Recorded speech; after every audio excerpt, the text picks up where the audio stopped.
And we are here again with one of our keynote speakers for Bible Creative Conference. Thank you all so much for joining us. I have Brian Dollar here. I'm so excited to actually meet you.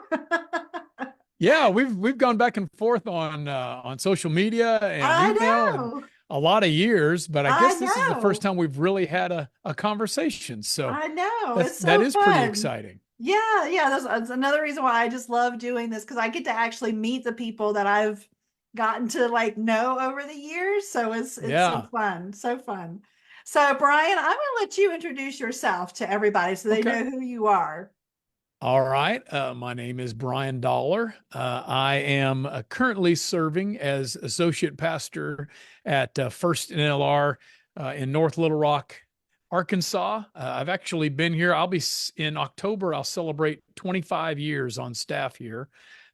Came here in '99 as the kids pastor and ended up leading. We've got 11 campuses. Led all of those campuses in kids ministry. I still oversee our curriculum writing process, and through that, we developed high voltage kids ministry resources where we have equipped over 20,000 churches around the world in the last 20 years. It's cool because this year is actually our 20th year since we created our first full-blown multimedia curriculum. So Wow. some people still have that old one called Got Right. Questions, and I hope they will just lose it because I'm like, oh, that was early on. We didn't really know what we were doing, but it's Yeah. actually just been a miracle what God's done over the last 20 years, and we're just thankful that I'm still getting to do what I do and loving every minute of it. So I'm excited to be a part of the Creative Conference because I know you're going to be reaching so many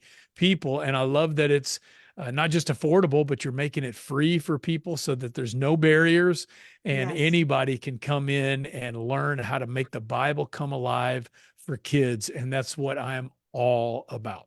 Yes, and that's why I just wanted so much to partner with you for this because you're right. I mean, this I'm thinking last year we had 40 nations represented by the people Wow. who came and just knowing that we're able to give quality training to people Yeah. who never would be able to go to either seminary or go to a conference or whatever it might be, Yeah. have someone come to their church. Like it just some churches just are not able to do that, especially overseas.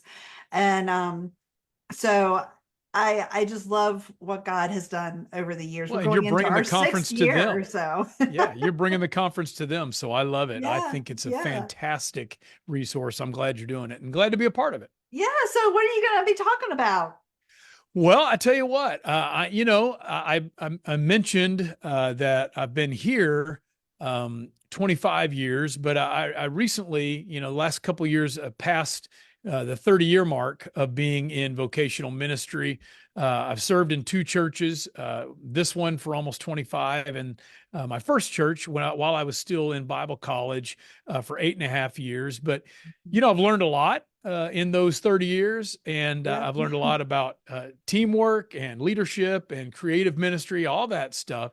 But, I have noticed that often, people look at someone who's kind of been in ministry a while and maybe has enjoyed what they might consider success in Hmm. ministry. Hmm. They look at them as someone who is unique and maybe special, and they kind of think, well, that person doesn't understand the difficulties, the challenges that I faced, or Hmm. especially they think, well, they haven't messed up the way I have.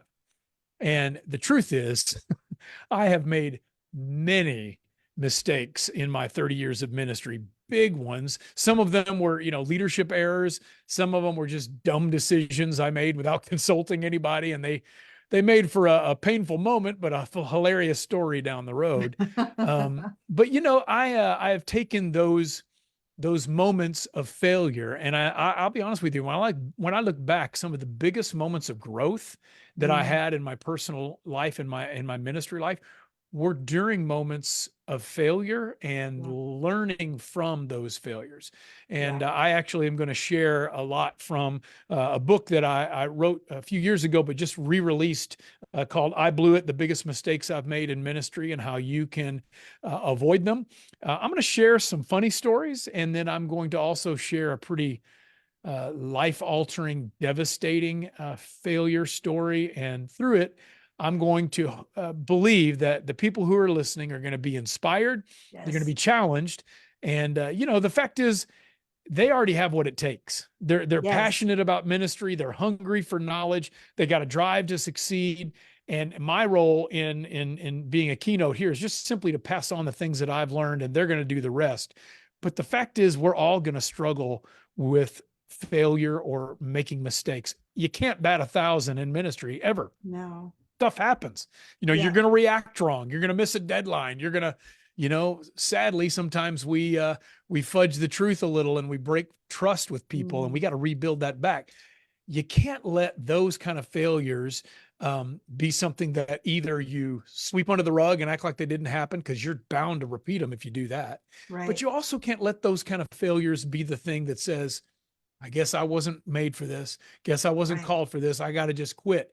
No, we've got to learn from our failures, lead beyond those moments of failure. And that's what I plan on sharing with everybody and talking through here in this conference and in my keynote. I'm looking forward to it. It's going to be great. Yeah, I love it. And the thing is, it's not just even, I mean, even though it's kind of from a ministry perspective, but I look at it just as a parent too. Like Oh, yeah. there's so many things I've said wrong, reactions that I had that didn't work the right way, choices that we've made with our kids. I'm like, I'm so glad Daily. maybe I haven't messed them up, you know? Yeah. Daily, I And have those thoughts. yeah, yeah. So it's like all of that can be just like you said, inspiring and just practical things that we can just to remember that I'm not the only one. I'm gonna Yeah. make mistakes just like everybody else is gonna make mistakes, and it's all okay. And we just And learn from here's what's great. In this keynote, I promise they're going to laugh a lot at me and with me. But I think some may even shed a tear or two as they, Mhm. resonate with some of the heart struggles that living for Jesus and being in ministry and being a parent and just, you know, Yes. doing our best to bring the gospel alive to kids. Sometimes we're going to fall short of what we intended. And we need to learn how to bounce back from those moments, learn from them, and then go out and make some new mistakes, not repeat the same ones over and over again. Right. Exactly. Oh, I love it. Okay, so it's time to give just your little nugget of Bible teaching strategy. What is your Okay. go-to when teaching scripture? Well, I got to tell you, this is going to seem simple, but it was very much something that made a huge difference in my ministry early on. I'm a big storyteller. I feel like I'm a good storyteller. I'm very expressive. I get the kids kind of right in the middle of, especially a Bible story. Yes. I want them Yes. to just feel the emotions. I want them to really get like they're there.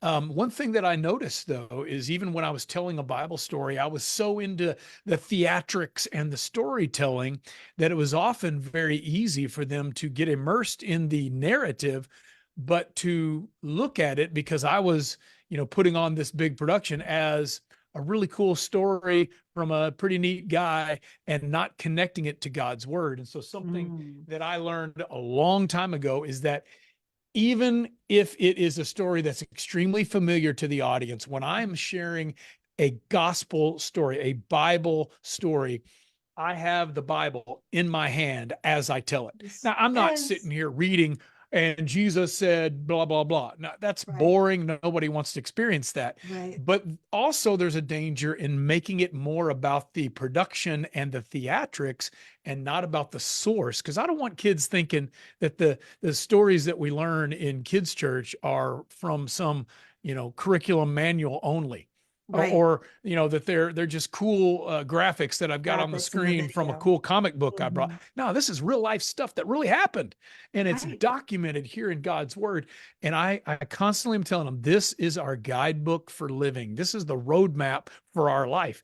So I have this in my hand, even when I'm going crazy. And David swung the Right, sling, right. and the other hand's got the Bible in it, Got the because Bible in it. this is the source of it all. And I have found that when kids see that, and when they see the passion and expression that I Mhm. have about this book, they become more and more enthralled with the idea of, I can learn something from this book. I don't need Yes. somebody putting on a big show for me. I can actually go to the source and read it for myself and learn as a young explorer of the Bible and a learner. So again, it's a little simple, but boy, was it life changing for It me is. whenever I recognized I got to connect them to the Yes. book. I don't want to just connect them to great stories. I want them to know this ain't a storybook, it's our roadmap for life.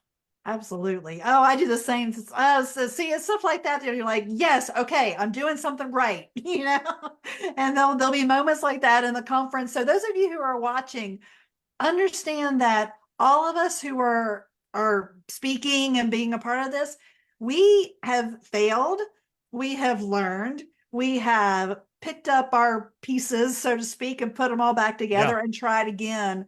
And we're just here to share with you all what we've learned. And so, Brian, thank you Yeah. so much for joining me here. And I My can't honor. wait until you do your keynote in a couple of weeks. So thank you so much. Oh, and registration has opened up today, and I All think right. we're already at 100 people already, and it's only been the Wow. first day. So I'm so Well, that's excited. that's going to So grow exponentially. That's going to be great. yeah, yeah. So I'm so excited. We've got people coming from all over. So I just want so much to be able to equip those of you who come with the tools that you need, because you can teach the Bible to children. You can. Yes, Let you us help can. you. And Yeah. so I thank you, Brian, for being here, and I'll see you in a few weeks.